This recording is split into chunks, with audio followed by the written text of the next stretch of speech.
হারুন আলাইহিস সালামের দাড়ি ছিল কিনা? সব নবীর দাড়ি ছিল, সব নবীর দাড়ি ছিল। তো নবীদের, সাহাবীদের, ওলিদের যেই সুরত,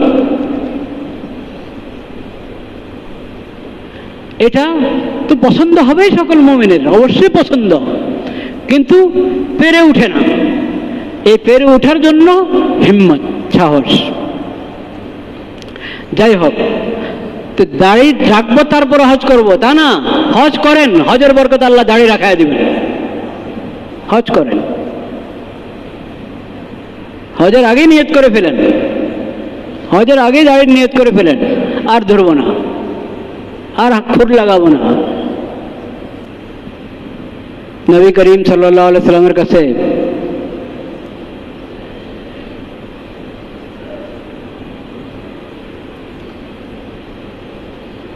অমুসলিম শাসকের দূত এসেছিল, দাড়ি মুন্ডানো।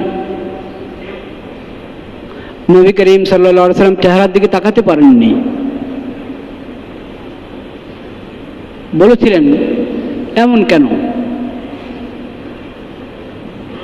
সে বলল, আমাদের গুরু, আমাদের বড় ব্যক্তি আমাদেরকে এই নির্দেশ দিয়েছে, এবং সে রব শব্দ ব্যবহার করেছে।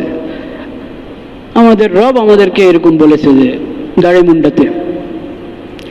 নবী করিম সাল্লাল্লাহু আলাইহি সাল্লাম বলেছেন, ওয়ালাকিন আমারানি রব্বি, ওয়ালাকিন আমারানি রব্বি আন উফিয়াল লিহয়া।